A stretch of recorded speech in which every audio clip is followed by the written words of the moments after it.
एवराइट्स, कैसे हैं आप सब? Welcome back to my channel. आज हम एक टॉपिक पे बात करने वाले हैं, पर उसके पहले मैं आपसे कुछ पूछना चाहती हूँ। आप कौन से फेज में चल रहे हैं? फॉर एग्जाम्पल, अगर आप एक छोटे बच्चे हैं, जैसे कि आप 6th 7th 8th 9th class के बच्चे हैं या फिर हायर सेकेंडरी के बच्चे हैं, तो आप इस वीडियो को एक अलग नज़रिए से देख सकते हैं।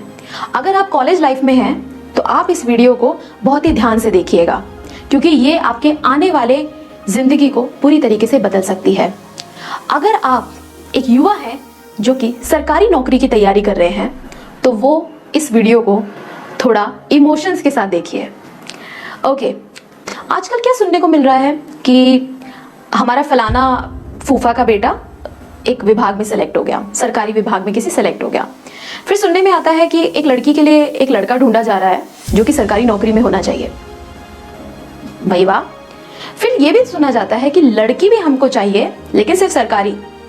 कैसे? टीचर ही चाहिए, सरकारी। बैंक में नौकरी हो, सरकारी। ये सरकारी सिर्फ सरकारी ही नौकरी सब कुछ कर रही है क्या? इस देश की जो पॉपुलेशन है, सबसे ज्यादा प्राइवेट सेक्टर ही तो चला रहा है। ये सरकार चला रही है। सरकार को आपकी जरूरत है। आप तो सरकार पे बोझ बनने की सोच रहे हैं। आपको ये नहीं पता चलता कि कब आपकी जिंदगी बदल जाती है। आप 20 साल से शुरुआत करते हैं, 30 साल तक आप उसी रेस का हिस्सा बने रहते हैं, जिसकी कोई गारंटी नहीं। मैं ये नहीं कह रही हूं कि इस वजह से आप अपनी नौकरी ना कीजिए, इस वजह से आप सरकारी नौकरी का ड्रीम छोड़ दीजिए। ऑफ कोर्स जॉब सिक्योरिटी, फिर फेम, नेम, यही सब तो देती है सरकारी नौकरी। पर जो इनोवेशन है, जिसके लिए इंडिया अब इनोवेशन हब बनता जा रहा है, स्टार्टअप हब बनता जा रहा है, हम इतनी बड़ी बात को क्यों इग्नोर कर रहे हैं? हमें ये क्यों नहीं समझ आ रहा है कि आज का टाइम वो 20th सेंचुरी का टाइम नहीं रह गया है। आज हमारे पास अपॉर्चुनिटीज हैं। गवर्नमेंट चाहती है कि आप सब मिलके उसका साथ दें, ना कि उस पे बोझ बने। मिनिमम गवर्नेंस का जो कॉन्सेप्ट इंडिया अब यूज कर रही है, उसके पीछे यही रीजन है। तो ये क्रिटिसाइज करना कि सरकार नौकरी खत्म करती जा रही है, इसके बजाय आपको मेहनत करनी शुरू करनी चाहिए। क्या 1 लाख लोग एक पर्टिकुलर डिपार्टमेंट के लिए रिक्वायर्ड हो सकते हैं? नहीं हो सकते।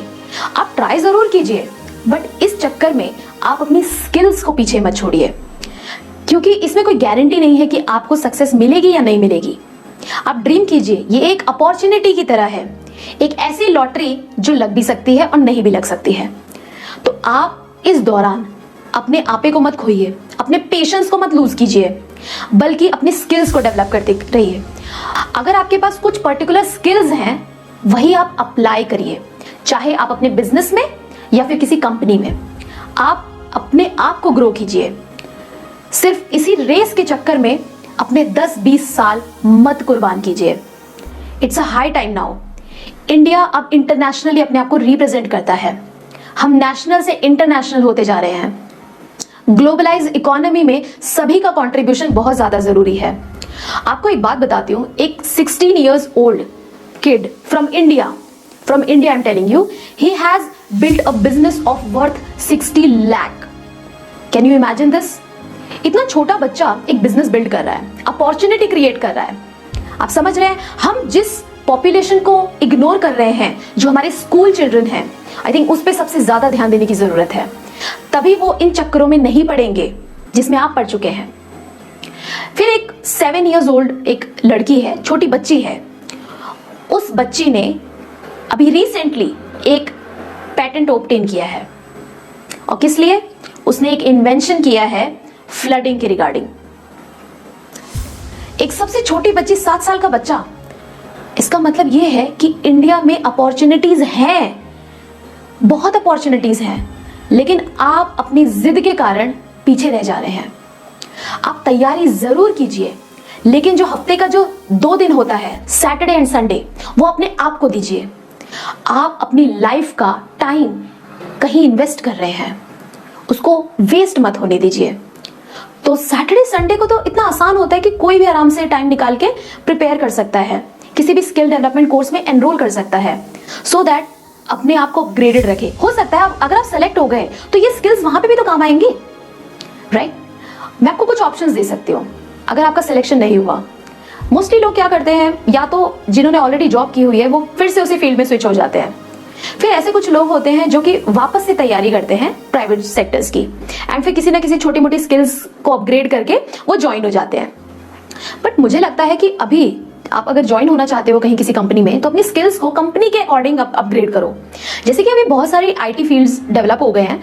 You don't need to be from an engineering background, you can be from any background and your skills will get upgraded. जैसे कि मैंने तो सुना है बिजनेस एनालिटिक्स हो गया, डेटा साइंस हो गया, ये सारे ऐसे छोटे छोटे फील्ड्स हैं, डिजिटल मार्केटिंग, एफिलिएट मार्केटिंग, ये सारे ऐसे फील्ड्स हैं जो आपने पढ़ा लिखा है। जैसे कि आप फॉर एग्जाम्पल आप यूपीएससी की तैयारी कर रहे होंगे या आप एसएससी लेवल की तैयारी कर रहे हो, तो आप एक एडमिनिस्ट्रेशन की तैयारी कर रहे हो, तो आप जब एडमिनिस्ट्रेटिव पोस्ट आपको जब मिलेगी, वो देखा जाएगा जब भी होगा ऐसा, लेकिन जब तक नहीं मिलती है तब तक आप एक एडमिन का रोल कहीं भी प्ले कर सकते हैं, राइट, किसी भी प्राइवेट सेक्टर में प्ले कर सकते हैं। तो ये जो डेटा साइंस और बिजनेस एनालिटिक्स है, ये इतने बड़े बड़े इनोवेटिव फील्ड्स हैं जो आपको नुकसान तो कहीं से नहीं करने वाले।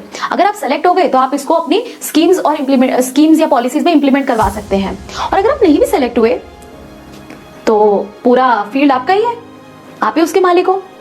सही है, ओके। फिर आप और क्या कर सकते हैं, आप यूट्यूब चैनल स्टार्ट कर सकते हैं, या फिर अगर आप बहुत ज़्यादा इंटरेस्टेड हैं सोशल वर्क में तो आप एनजीओज ज्वाइन कर सकते हैं। अभी तो एनजीओज बहुत फास्टली ग्रो कर गए हैं। पोस्ट कोविड बहुत सारे एनजीओज जो थे उनको बहुत मुनाफा भी हुआ, एंड जितने भी यंगस्टर्स हैं वो ऐसी जॉब्स को लेने में इंटरेस्टेड हैं। फिर अगर ऐसा भी नहीं है तो आप कुछ फेलोशिप्स निकलती हैं गवर्नमेंट की तरफ से, आप वो फेलोशिप्स ले सकते हैं, आप उन फेलोशिप्स के साथ काम कर सकते हैं, तो आपका बेसिकली आपका जो रास्ता है वो खुलता चला जाएगा। तो ये थोड़े बहुत फील्ड्स हैं जिसमें आप अपना टाइम स्पेंड कर सकते हो और आप ग्रो कर सकते हो। वो दिन चला गया है जब हम सोचा करते थे कि एक सरकारी नौकरी ही सबसे बड़ा पद होता है, लेकिन अब का टाइम जो आ गया है, अब सरकार आपसे डिमांड कर रही है कि अब हम सिर्फ रेगुलेट करेंगे, अब आप काम कीजिए। और सही टैलेंट जो है ना वो प्राइवेट सेक्टर में मिलता है, प्राइवेट सेक्टर से निकल के आता है। तो आप अब टेंशन मत लीजिए कि आपके कितने साल निकल गए। आप ये भी मत सोचिए कि आपके दूर के फूफा या दूर की बुआ या फिर दूर की मासी या मौसा क्या कहेंगे। आप सिर्फ अपने ऊपर ध्यान दीजिए, क्योंकि जो शेर होता है वो अकेले चलता है, वो अकेले शिकार करता है। तो आप एक शेर की तरह बनिए, ना कि एक गीदड़ की तरह। इस गीदड़ की तरह जिंदगी जीने से कोई मतलब नहीं है। 2 लाइनें बस मैं कहना चाहूंगी। नौकरी सरकारी है या है कोई बीमारी? नौकरी ये सरकारी है या है कोई बीमारी? इस अकेले फुटबॉल के पीछे पड़ी है हमारी आबादी सारी। जब लगे इस रेस में अकेले हो तुम, जब लगे इस रेस में अकेले हो तुम, याद रखना दोस्तों, अभी साथ है ये सांसें तुम्हारी। तो जोश के साथ लग जाइए, क्योंकि कोई नहीं भी है साथ, तो जो प्योरेस्ट ब्रेथ है इस अर्थ पे, the most purest entity on this earth existing which is with you is your breath. तो इस ब्रेथ के लिए, इस सांस के लिए, जब तक आपकी जिंदगी है ये आपके साथ रहेंगी, इसको मानते हुए आप आगे बढ़िए और डरना बिल्कुल छोड़ दीजिए। अवेयर हो जाइए, बुक्स पढ़िए, इजी बुक्स पढ़िए, हार्ड बुक्स पढ़ने की जरूरत नहीं है। Start with easy, then gradually आप एक हैबिट डेवलप कर लेंगे, फिर आप आगे बढ़ते रहिए। ठीक है, मुझे लगता है कि ये छोटी छोटी चीजें आई थिंक किसी के लिए हो सकता है बहुत बड़ी साबित हो। तो मेरा तो पर्पस यही है कि आपको किसी ना किसी तरीके से अवेयर कराना। तो that's why we are everright family.